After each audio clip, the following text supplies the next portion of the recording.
Welcome back to ACEON Consciousness.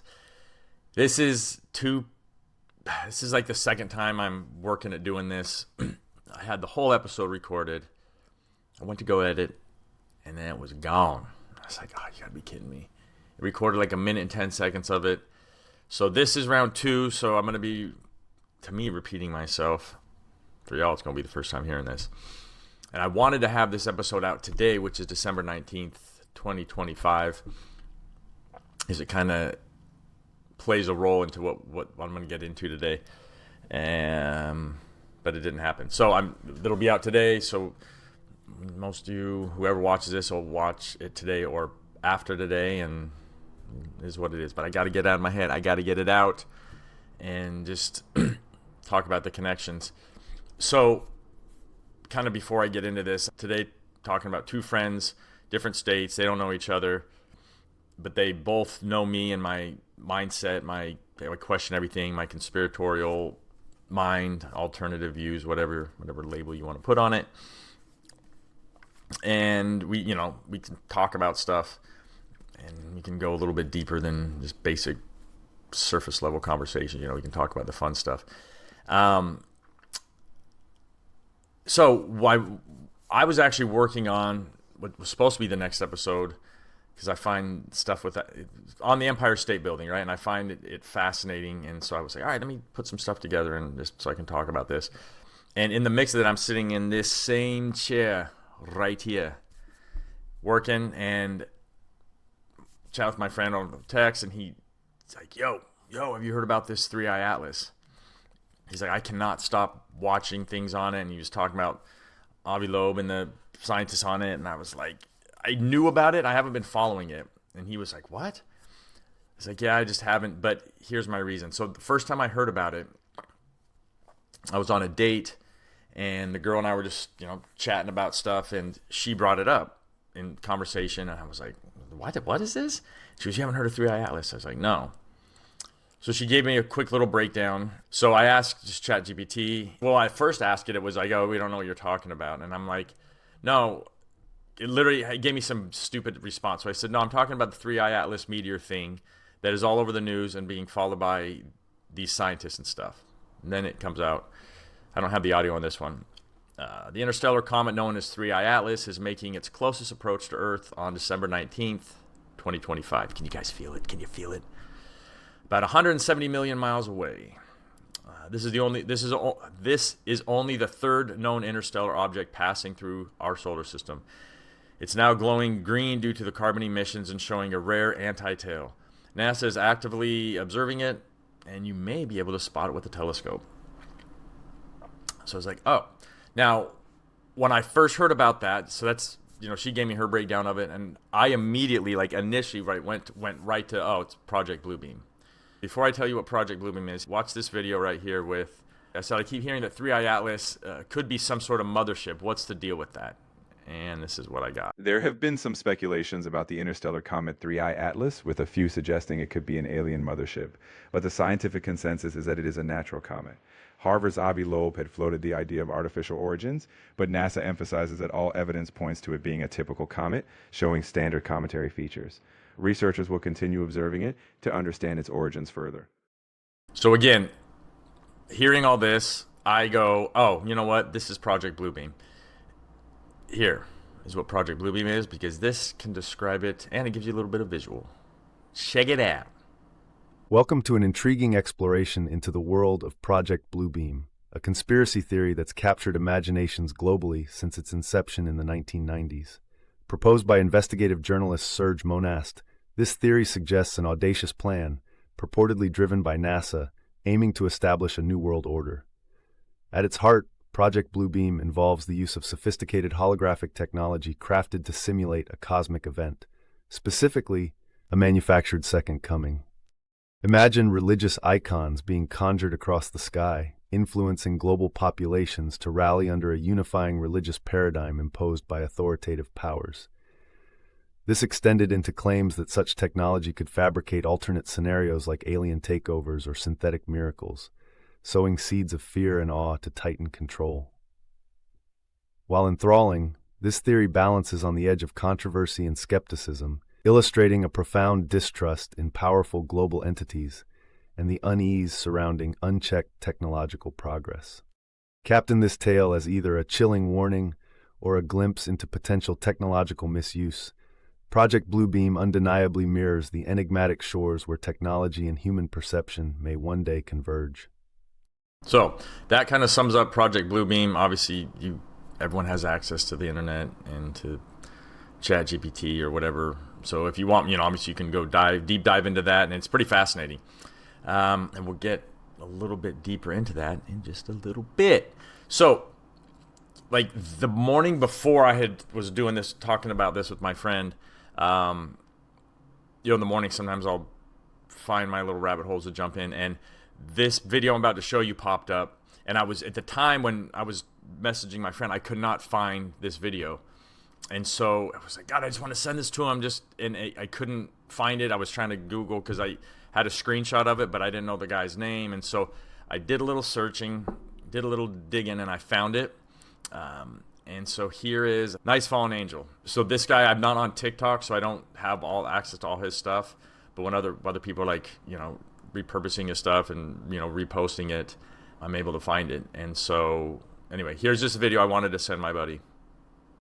Okay, so I've said it once and I'll say it again. 3I Atlas is not real. It's not a comet, it's not a spacecraft, it's an intentional hoax. Avi Loeb, the Harvard scientist, is not even a real fucking person. There's no scientists and researchers studying this thing, and anyone who claims that they are is just AI. This thing is simply being used as another distraction. So what they're telling us is that on December 19th, 3I Atlas will be at its closest position to Earth, 170 million miles away. And what do you know, that also happens to be the same date for the deadline of the Epstein files to be released. December 19th, something is gonna happen, but you're gonna be too distracted by these two fake things to notice or care. Anyone that's on this app claiming to be tracking this thing through space is a literal bot. It's not real, and just like everything else they tell us, it's manipulation for God knows what. Everyone needs to realize how rapidly we've entered the age of AI and how much easier it is to manipulate you now. So there's that. And so when I watched that video, I was like, wait, something else is coming up soon. And I just happened to check out this. And of course, it's the new moon. So for those that kind of understand the way the planets are and the influence they have on us, and if you get in, depending on how deep you get into that, new moon, full moon, there's crazy full moon energy. There's things that come with the new moon, and is it coincidence? It just happens to be, all this stuff happens to be on the day of the new moon? I don't know. We're going to find out. So like I said, Project Bluebeam. The first time I'd heard about anything like this was when I was first introduced to Dr. Stephen Greer this is probably back in my early Gaia days. So this gentleman, Dr. Stephen Greer, when I say doctor, it's not like he's a doctor of philosophy. He was actually an emergency room physician, and now, as you can see here, he is a ufologist. I've got pretty deep into his stuff. He's great. He's got a lot of good stuff in what he talks about. If I have one of his books. I don't want to go look for it. I've got one of his books, and his interviews are great, and he's come more into the mainstream. So, I really truly believe, listen to what he has to say. And again, all these things that are presented doesn't mean that I believe every single word these people are saying, but if you got to find the truth in each one, or something that's believable that just makes sense to you in each area, and then you use those to connect the dots. It's not about, I believe Dr. Greer said, every single thing he says has to be true. It's not about that, but strongly recommend going and doing some I don't think he's been on Rogan, but I know Rogan's mentioned him before, but there's some great documentaries out there. So that's friend one. Friend two, this is an old friend that I've been friends with for 20 plus years, right? And he's been definitely tapping more into it when it comes to aliens and all this stuff, and he's always, again, been open to it. So I'm not convincing him, but I love poking at him about this stuff, because this is fun. This is actually like, it's not about proving, it's just having fun. Like, that's what I enjoy about, the people that I can talk about it with, is there's never like, you're crazy, you're stupid. It's just kind of like, they might be like, you're nuts, but it's in a fun way. So I've been poking at him with this for a while, and he's getting into, like I said, the alien stuff, the UAP, UFO thing, like Gaia shit. And it's nice. It's always like, oh yeah, like he'll send me stuff, and I'm like, oh, I've seen this before, or I know who this person is. It's seeing the progression of the awakening, if you will. And so I had mentioned this to him, right? And then I sent him a picture of my new book. There it is. And he just, he's like, well, if it's flat, then, the typical, it's the same questions when you present this stuff. It's like, well, where does the water go? They think it just flows over like it's a pancake in space. It's like, all right, you have to kind of explain things and whatnot. And so him and his girl had called me the other night, and because I'd sent him a picture of the book. So like later that night, he probably had mentioned to her, and they called, and she was like, yeah, I got to ask, like, how much time do you actually spend on like trying to prove the earth is flat? And I was like, actually, honestly, it's not a lot. Because that, again, segued me, like, was a quick, like, pinball bounce to the whole modern day Tartarian reset stuff, old world. That seems to be what's got my attention grabbed, and it's much more captivating to me. So we were talking about it, just how, and again, it goes, where does the water go? And then the next question at the end usually is like, well, then why does it matter? Who cares? Why does it matter if it's flat or round? Like, what's the difference? What difference does it make? And, when you get into the deeper roots, it really comes down to, it's a spiritual consciousness, mind control type of thing. And it sounds weird on the surface, but when you look at it on a deeper level, it's kind of scary, because, it's part of a programming, and consciousness and spirituality is like how we connect to source and to our version of God, whatever that version is to you, whatever name, label you put on it. It's that creation that we come from and return to. It's like there's a cap on it, and then they've blocked that. And so, we kind of started talking about that, and I was like, so what? What's the big deal if it is a lie? Like, what's the big deal? Why does it matter? Well, here's one reason why it matters. Let's ask ChatGPT here.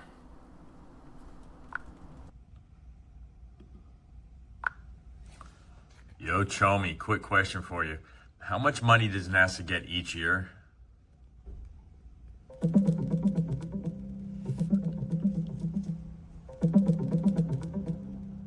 For fiscal year 2025, NASA's budget is about $25.4 billion, which is roughly the same as the previous year due to a continuing resolution. While there was a proposal to cut NASA's budget significantly for 2026, that has not taken effect yet. So as of now, NASA is operating on the $25.4 billion budget for 2025. Dang, that's a lot. So let's break that down. What's that? Just if you average or divide that 365, how much money is NASA getting a day? All right, let's break it down. If you divide $25.4 billion by 365, that's about $69.6 million per day. So yeah, it's quite a daily allowance. Yeah. You think? That's our tax money going to that. So if it is fake, if a lot of this stuff they're telling us isn't the truth, then it's just a way for them to keep taking from us, and they're delivering us nonsense. And, if they're telling us it's round and it's flat, or it's not exactly what they're telling us, there's a reason they're not telling us, for one, more than just the money, because they can make up another lie or something about that. So there's a reason they're not, maybe, if you dive into this, you might find out why they don't want us knowing this. Boop. But also the money factor. That's a lot of money. You know what we could do with, those billions of dollars each year that go there? Think about it. So this friend, then that was actually the next morning, sent me a clip, because again, I'm off social media, so had sent me this in certain outlets. I'll be able to watch like whatever video someone sends, and then if I want to continue to watch, it's like, oh, you must sign up for an account. But it let me watch a video touching on this. Now, preface this. I thought this just came out. What I didn't realize is this video was posted earlier this year. It must have just come to his attention, and then he sent it to me. So here, check this out real quick. It was taken October 30th of 2024. This video is of an MQ-9 drone tracking an orb, or this object, off the coast of Yemen. You'll see that another MQ-9 launched a Hellfire missile. You cannot see that drone. Are you aware of anything in the government, United States government arsenal that can split a Hellfire missile like this? No. And do whatever blob thing it did and then keep going? Nothing? Nothing. All right, how about you, Chief Wiggins? Nothing to my knowledge, ma'am. Okay, and how about you, Mr. Borland? I prefer to answer that in a skiff. I have heard about events like this. I have heard about this event. Jeremy Corbell and I talked about it in one of our episodes a while back. We did not have the video, though. There are servers where there's a whole bank of these kind of videos that Congress has not been allowed to see, that the public hasn't been allowed to see. Occasionally, some of that stuff gets out in the wild, and it comes our way. It should be going to you. The public should be seeing this stuff. And why you're not allowed to, I don't know. But that's a Hellfire missile smacking into that UFO and just bounced right off. And it kept going. It kept going, and it looks like the debris was taken with it.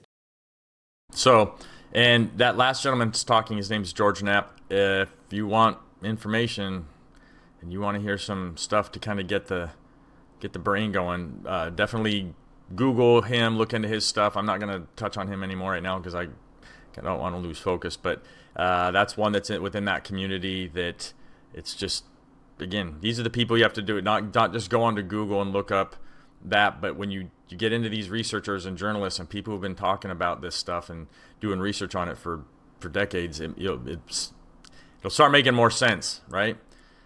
So so when he sent me that, because again, I was like, because some people aren't even on board with the fact that there might be some sort of aliens, and so clearly that was something, piqued his interest. He sent it to me, so I had sent him 2 quick videos. I went and found them, screen recorded, and sent them to him just to kind of give him a little bit more perspective on it. So there's this one with Dr. Greer.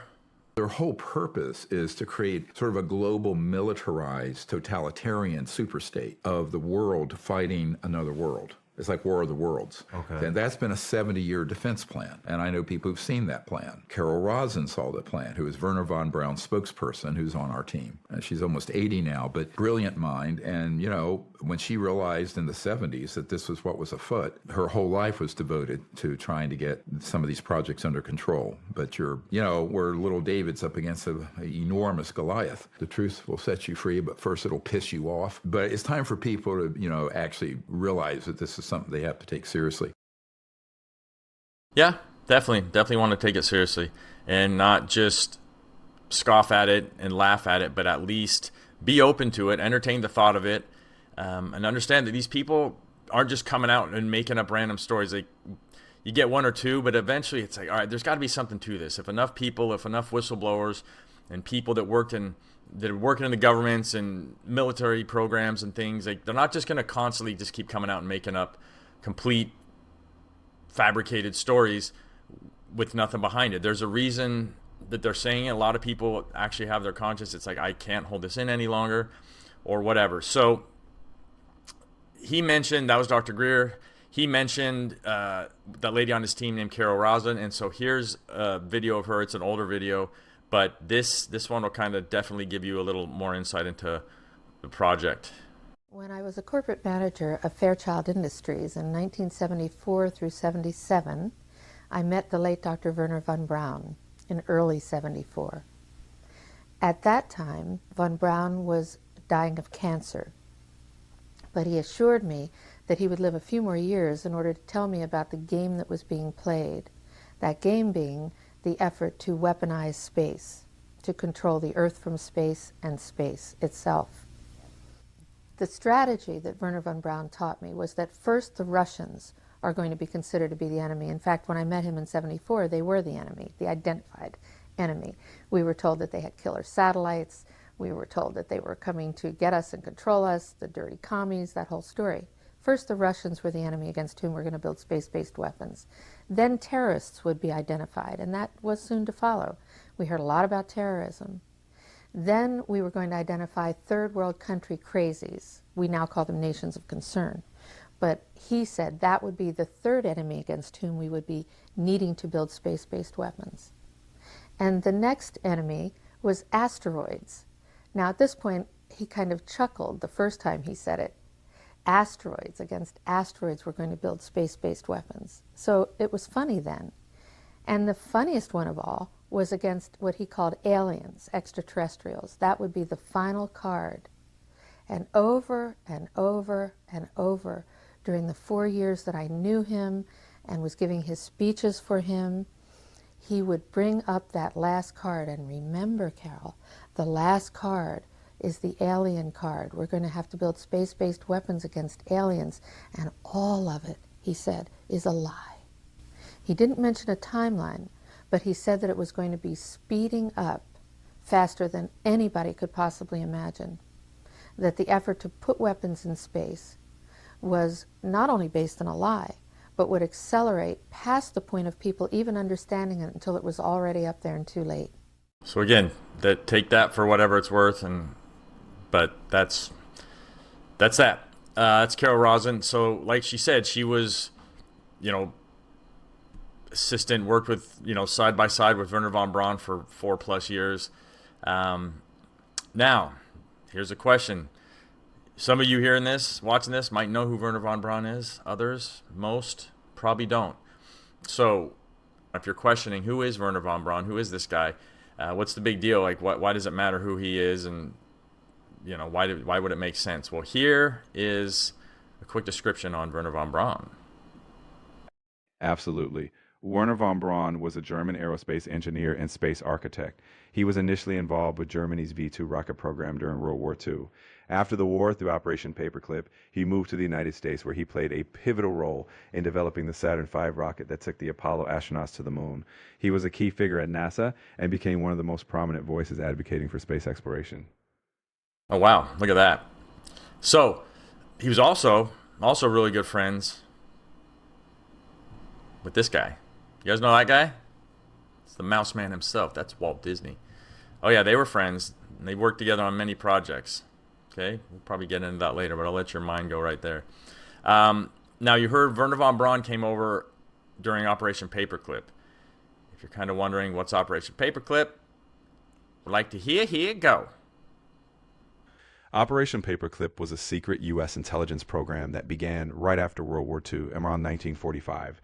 The main goal was to recruit scientists from Nazi Germany, especially those with expertise in rocketry, aerospace, and weapons technology, to work for the United States. Key figures included Wernher von Braun, who later became a leading figure in NASA's space program. The benefit from the U.S. perspective was gaining advanced scientific knowledge that helped fuel the Cold War space race and technological progress, though it has been controversial due to the ethical concerns of working with former Nazi personnel. So basically, NASA was kind of fueled and basically started by this, this Nazi scientist that they brought over during Operation Paperclip. There's, again, more to that, but that's interesting, right? But there's a lot to it as you dive into it. And I think at the time, people kind of noticed. There were certain people that noticed. And at the time, I'm sure, I wasn't around then, but I'm assuming there had to have been enough people up, kind of questioning it. We went to war to stop the Nazis, and now all of a sudden we're bringing 1,600 of these scientists and just welcoming into the country. There's people questioning it. So it's to tie it up. It's just that people get so distracted with what's going on and not knowing that they could be being deceived, and it's all part, almost of a magic trick, and they're just in it, not realizing that it's staged, that it's not what they're telling us. It's not what the information they're getting, whatever the explanation they're getting isn't exactly, or maybe even not even close to what's really going on, to the real one, and we buy into it. So I'm not saying 3i Atlas is or isn't real. I'm just saying question it. In my opinion, I don't think it's what the mainstream media's thinking it is or what they're telling us it is. I do think it's part of this Project Bluebeam. And so with that, you kind of look at it a little bit different and go, okay, well, just like that in that first video when he was talking about the distraction, it's a distraction over here while they do what they want over here, and so much focus, right? Because now if it's all over the media, that or the Epstein files, and that's what everybody's been wanting. They've been talking about these files for so long that everyone's here looking over here while they quietly just do whatever they're trying to do over here.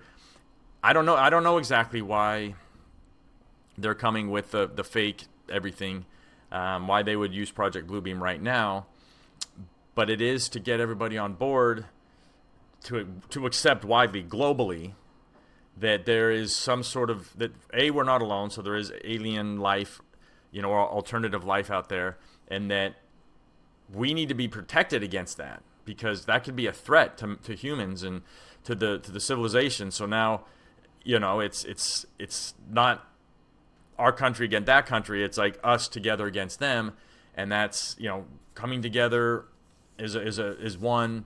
This is all part of that kind of when you hear the New World Order. It's creating an us against them, and then that's we need to do this globally and as together in order to stop this. And again, David Icke, famous words: if you know the outcome, you'll see the journey. And when you start questioning these things, you'll go, okay. When you hear about Wernher von Braun, you might think a little bit differently than just, oh, that's the guy who created the rocket with NASA. You'll know a little bit more about him. And I'm going to leave you with this because I got a chuckle out of it, but it obviously shows you that even 50 years ago plus, there was people questioning what von Braun was doing. All right. So thank you for tuning in here and watching this episode of ACEON Consciousness. Hopefully we got that Empire State Building episode coming next. So do what you do. Smash the subscribe button, like, comment. Keep following, keep listening, and I'm going to leave you with this. All right, I'm out. Ciao. Well, speaking of bombs, what is it that makes America the world's greatest nuclear power? And what is it that will make it possible for us to spend $20,000 million of our taxpayers' money to put some idiot on the moon? Well, it was the great, enormous superiority of American technology, of course, as provided by our great American scientists, such as Dr. Wernher von Braun.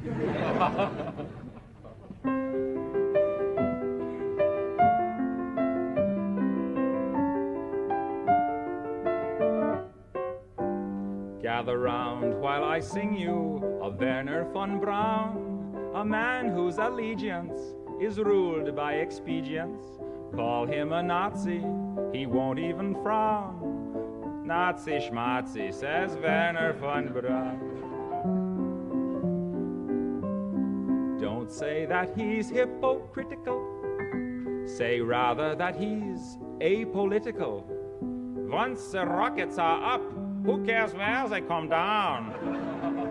That's not my department, says Wernher von Braun. Some have harsh words for this man of renown, but some think our attitude should be one of gratitude, like the widows and cripples in old London town, who owe their large pensions to Wernher von Braun. You too may be a big hero once you've learned to count backwards to zero. In German or English, I know how to count down. And I'm learning Chinese, says Wernher